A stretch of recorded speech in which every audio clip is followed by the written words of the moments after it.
vamos a muy rápidamente. Hay algunas cositas en las que me voy a detener, pero lo que quisiera destacar es que el enfoque que voy a usar va a tener que ver mucho con el enfoque de salud pública, y por eso les decía que cada día más estamos acercándonos este enfoque jurídico, antes abstracto, hacia un enfoque basado en evidencia, en indicadores y temas concretos. Entonces, primero que nada, quisiera dejarles esta invitación para ver que cada ciencia o que cada disciplina, a veces a un mismo observable, le llama de distintas maneras. Y ahorita tenemos, digamos, dos metaanálisis, uno que es este de los deberes derechos, que diremos DD y el F, y tenemos también, por otra parte, la aproximación económica, que tiene que ver con la Agenda 2030 y los objetivos del milenio. Y entonces, básicamente hay una coincidencia. Cuando estamos hablando de ODS, pues también estamos hablando de derechos, deberes y libertades fundamentales. Entonces, están aquí planteados en esta presentación, digamos, por ejemplo, todas las formas de inequidad y las formas de discriminación y de violencia establecen estándares diferentes para las personas, para el goce y el ejercicio de sus derechos. Ahora más que nunca estamos viendo cómo es posible que alguien pueda enfrentar el COVID si no se puede lavar las manos porque no tiene agua, o que no tiene luz, o no tiene internet, o las personas que no tienen ni siquiera el acceso diario. Entonces, no podemos desprender de la nueva perspectiva del modelo, del enfoque sistémico, ya lo voy a decir así de ahora en adelante, no podemos desprender correlaciones. Y esas primeras correlaciones, cuando nosotros hacemos alusión a un enfoque sistémico, de la primera gran palabra que estamos hablando es de correlaciones. Entonces, la primera correlación es que ya no nada más hay derechos, sino hay derechos, deberes y libertades. La segunda correlación es que hay correlación entre saberes y entre campos. Ya el derecho no es tan autónomo ni tan único. La medicina, por supuesto que tampoco lo es. El trabajo social no lo es. La economía no lo es. Entonces ahí tenemos otra dimensión compleja y sistémica, porque nos está hablando de correlaciones entre saberes, entre metodologías, entre finalidades. Entonces aquí esa sería otra de las características. Necesariamente cuando hablamos de un sistema hablamos de interconexiones. Ya no podemos hablar de esa típica frase que usamos del conjunto de normas o el conjunto de protocolos. No, ya no hablamos de conjuntos, hablamos de sistemas interconectados. Entonces, aquí lo que quisiera destacar, precisamente porque estamos conectados por internet, es que se abren una serie de cambios importantes a partir del derecho a saber, del derecho a la información y de la preocupación por manejar una gran cantidad de sistemas informativos.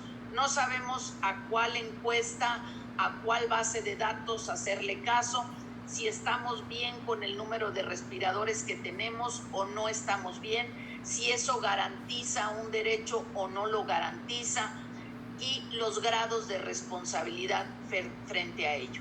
Entonces, lo que ponemos aquí al centro es que esta perspectiva sistémica además va a tener otra correlación. Nosotros podemos tener toda la biblioteca de Alejandría o la biblioteca más grande del mundo llena de códigos y reglamentos, pero eso no hace que sea un sistema, porque para que sea un sistema necesita haber una persona que mire y que interprete esos documentos, necesita haber órganos a los cuales pertenecen y se adscriben esas personas que miran, y también necesita haber procedimientos para que se pase del plano cognitivo al conductual, que empieza con el lenguaje y pasa a cada conducta y luego a los hábitos estandarizados. Entonces ahí tenemos otra correlación entre saberes, y dentro del derecho hablaríamos de estructuras que son normas, instituciones, de procesos y de resultados. Entonces, esta es otra gran correlación que nos lleva a pensar sistémicamente. Le pondría yo aquí, se supone que tendría que estar cambiando la pantalla y se me queda como pegada. Ya Vico.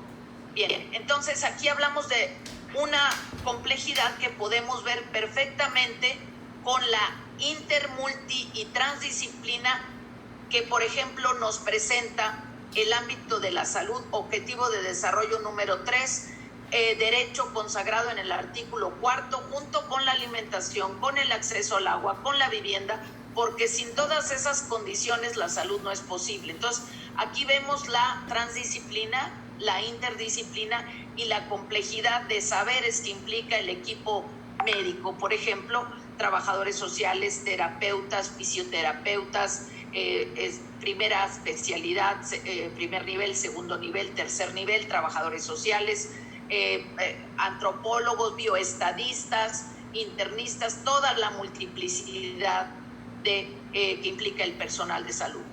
Y bajando a esta necesidad de otro cambio en estas interdisciplinas de las estadísticas, de los datos, del manejo de evidencia, hay numerosos informes que salen cada año en el plano internacional, regional, nacional, y entonces podemos tomar como referencia, aunque no creamos a ciegas, en el impacto de la violencia, como para reflexionar la complejidad de la violencia.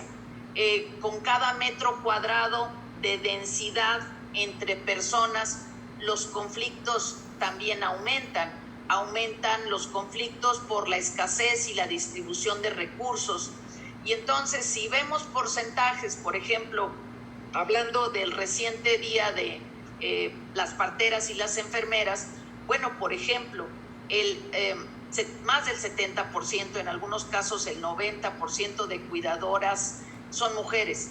Y vemos que las mujeres y los hombres menores de 15 años, depende de cómo lo expresan y si lo expresan con honestidad, pero por lo menos en un 30% han sufrido distintos tipos de violencia y que tienen que ver con los 3 niveles, la violencia psicológica, la física, la sexual, la patrimonial, etcétera, hombres y mujeres. Entonces, si vemos que el 30% de la población ha sufrido de manera continua la violencia, podemos imaginarnos cómo está esta perspectiva de la eficacia de los derechos, deberes y libertades fundamentales. Estamos hablando nada más de la violencia.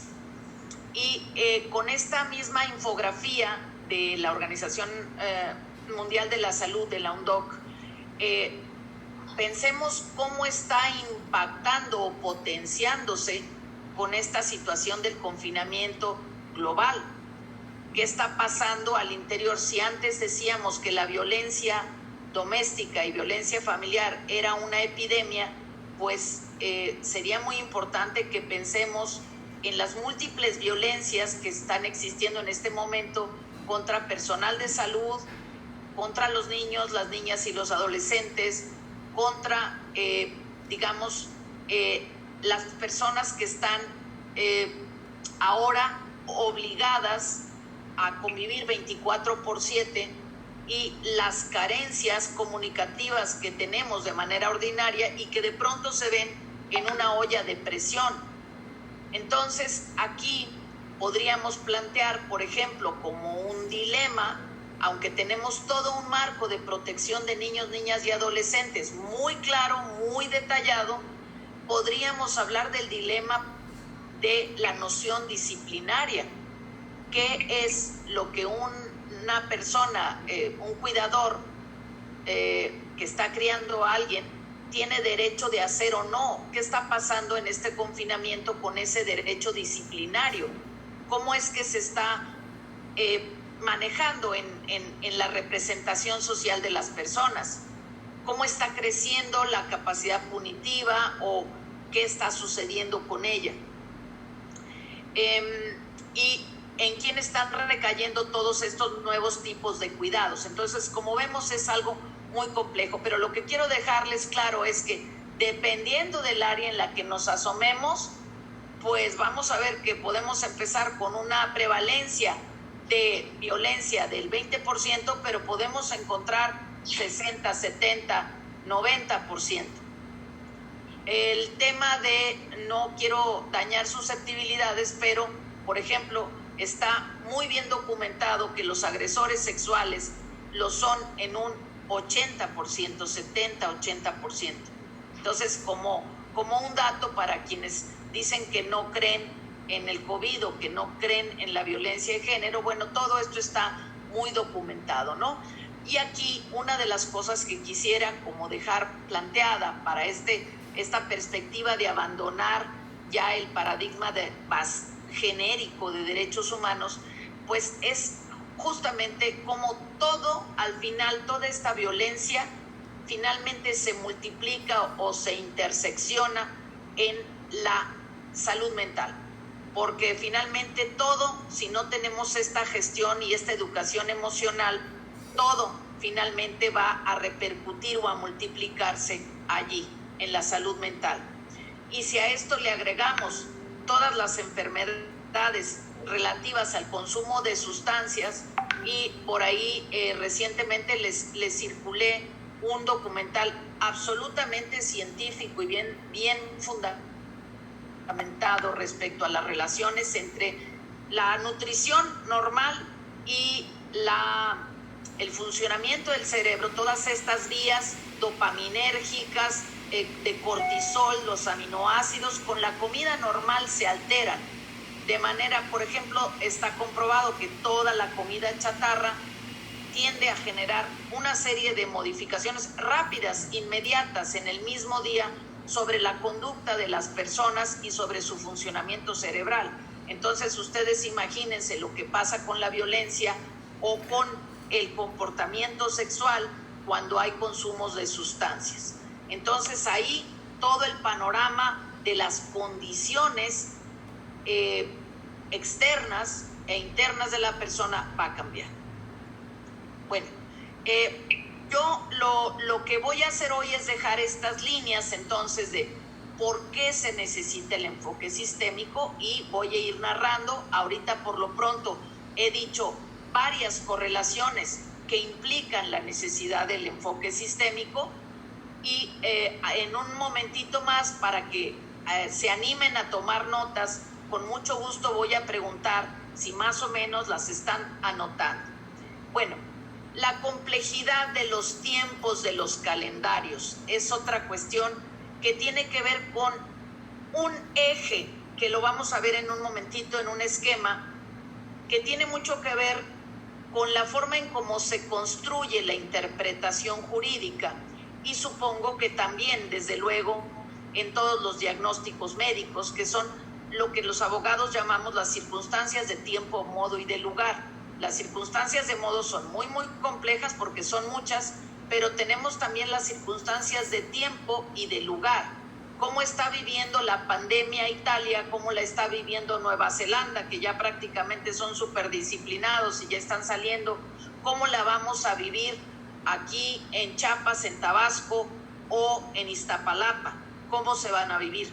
Entonces, esta gráfica habla, por ejemplo, justo de la desagregación de sectores.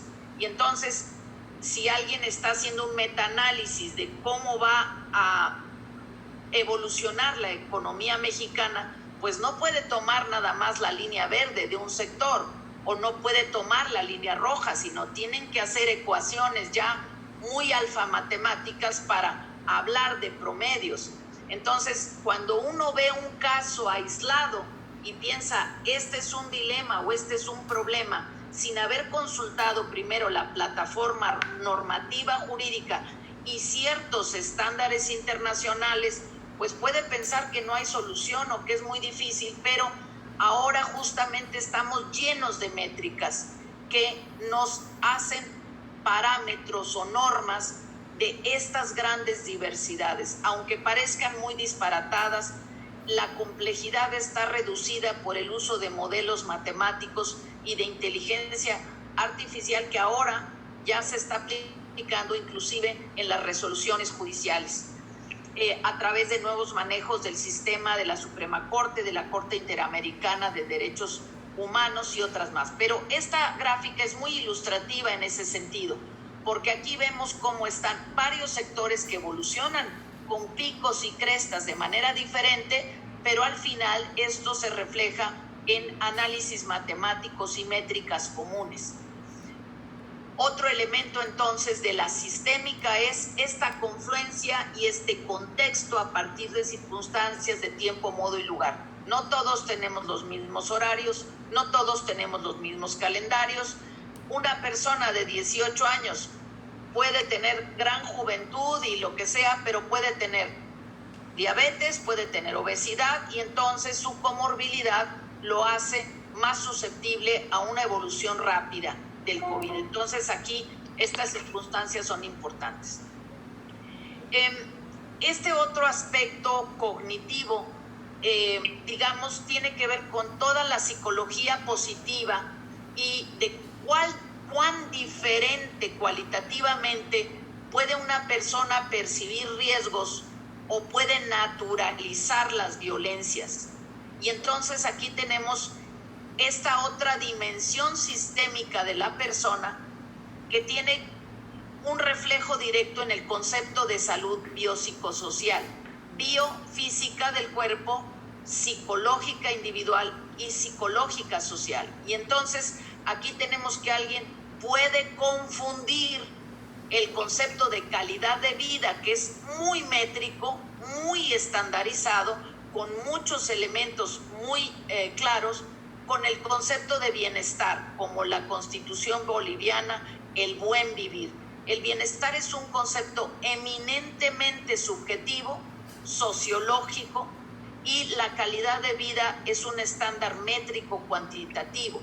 Entonces no podemos usar las palabras, así ya está inclusive en varios documentos jurídicos.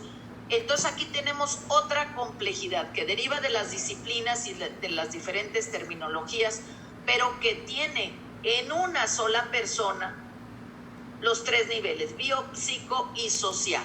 Y entonces tenemos esta zona de confort para no salir de nuestros lenguajes técnicos o especializados y poder transitar, digamos, en estas otras situaciones.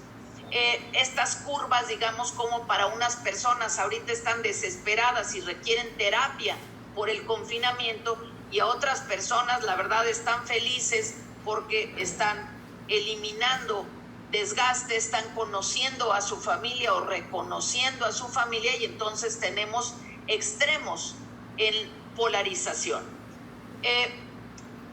Entonces yo quisiera centrar aquí la complejidad del enfoque de la salud, de la enfermedad y de la violencia, que definitivamente son barreras o obstáculos para el ejercicio o el goce eficaz de este enfoque de derechos, deberes y libertades fundamentales. Entonces, esto nos hace transitar hacia nuevas maneras de afrontar, nuevas maneras de correlacionarnos y de aprovechar. Creo que mucha gente no conocía ni siquiera de lejos cómo funcionaban las tecnologías, y ahora vemos que desde nuestra casa varias de las personas que estamos aquí en muy distintos lugares podemos estar reunidas, inclusive fuera de la Ciudad de México.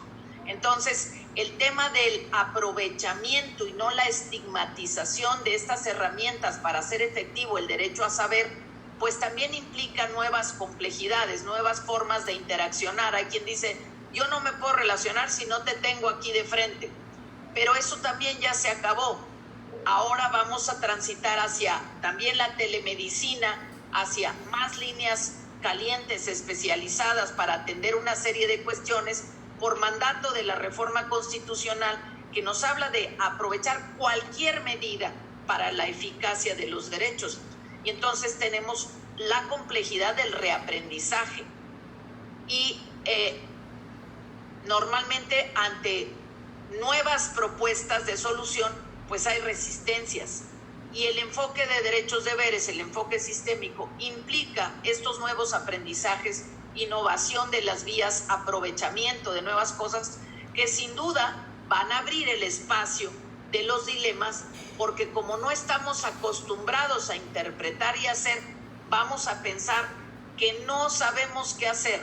Pero allí tenemos el artículo primero que nos dice que hay 5 principios muy claritos, esos no se mueven. Y uno es evitar la violencia a toda costa, en particular aquella derivada de la discriminación por todas las formas habidas y por haber. Y esto ya se empata con los principios pro persona de no maleficencia y beneficencia. El principio pro persona tiene en los protocolos traducción específica en varias cosas. El principio pro persona quiere decir, por una parte, no me hagas daño, y por la otra, benefíciame en todo lo que se pueda. ¿Y dónde empieza el beneficio para una persona? ¿Dónde en la vida cotidiana, cómo le generan ese beneficio a una persona, la que sea? No conoces de nada a alguien, la tienes enfrente. ¿Cuál es la forma en la que puedes beneficiar a esa persona? No sé si alguien quisiera, para romper la dinámica, por lo menos dar alguna opinión. ¿Cómo podría ser? Yo no conozco a alguien. ¿Cómo le doy esa entidad de persona y puedo yo beneficiarlo? Yo no le conozco de nada. ¿Cómo podría ser ese principio de no te hago daño y te beneficio lo más posible? No te conozco de nada, no vamos a hacer nada juntos, estamos, por decir, en un elevador, 1 minuto.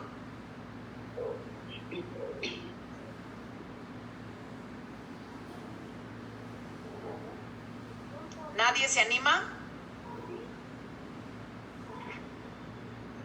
A lo mejor Norman.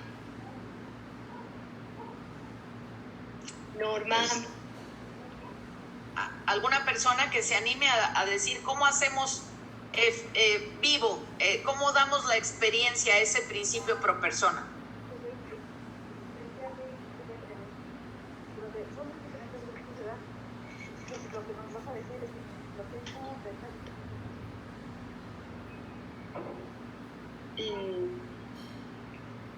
Rafael, a lo mejor.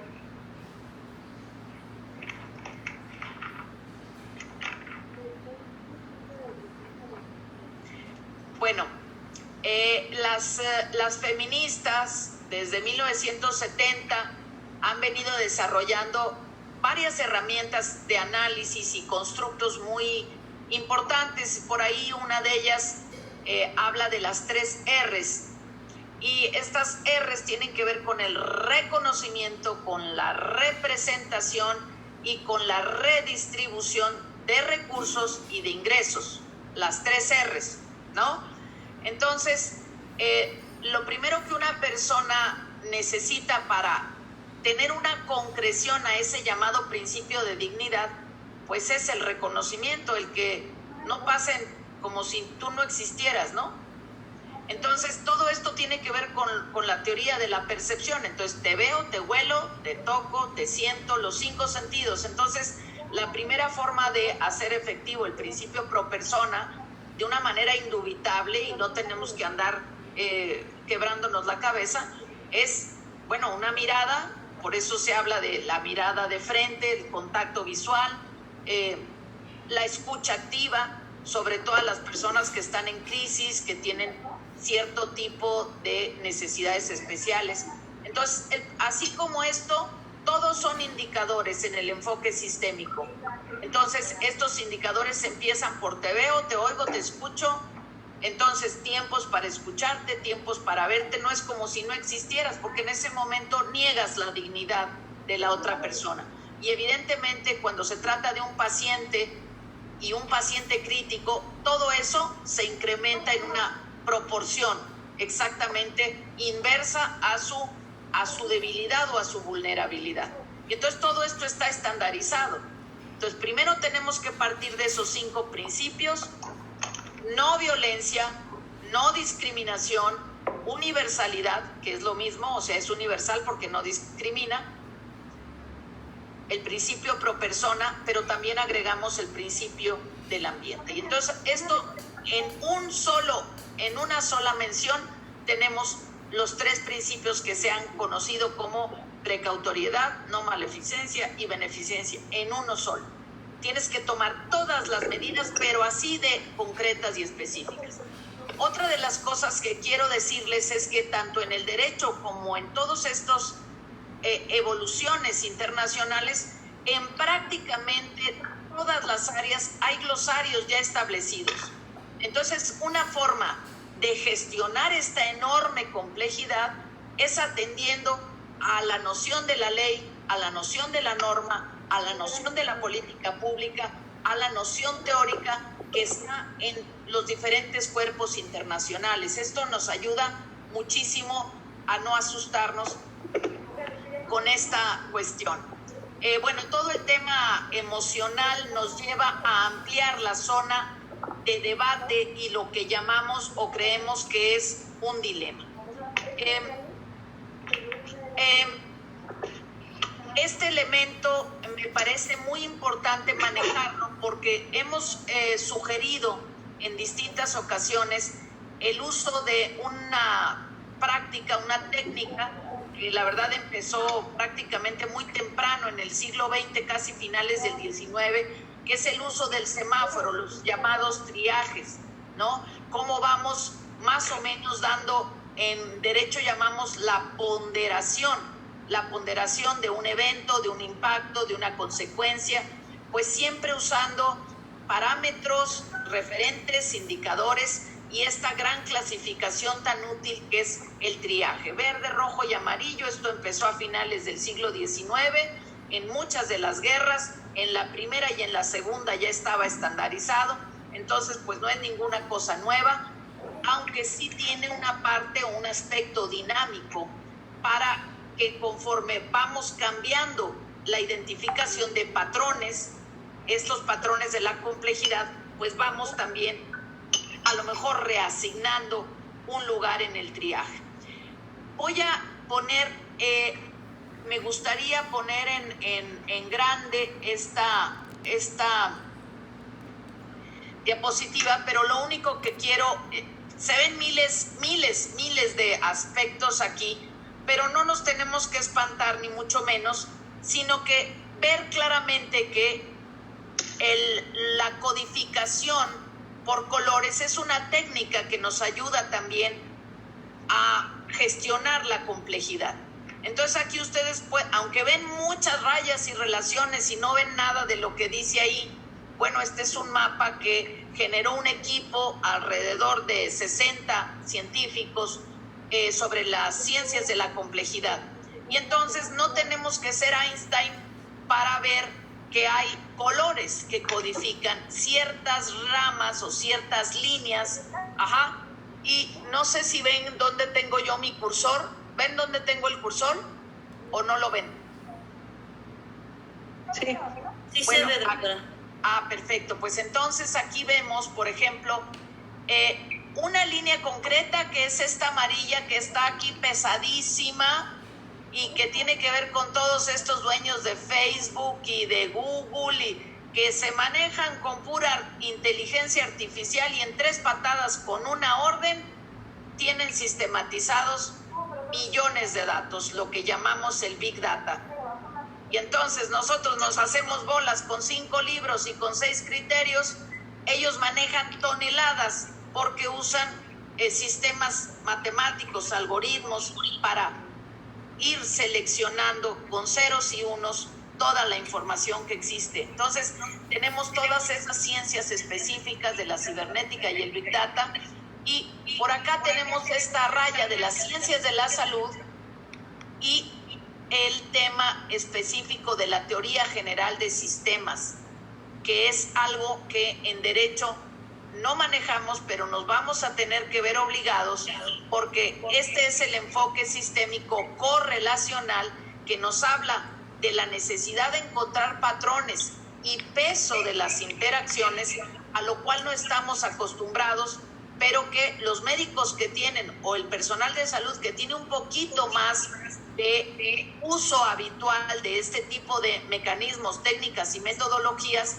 pues puede comprender muy bien. Entonces, aquí lo que vemos es el peso central de la teoría general de sistemas y las diferentes ramas, una de las cuales tiene que ver específicamente con las ciencias de la salud, que tendremos que ir manejando estas metodologías del manejo del Big Data y en particular esta parte amarilla aquí que contempla como una especie de subsistema de todos los estudios aplicados de la complejidad, justamente para ver lo que sí es un dilema y lo que no es un dilema.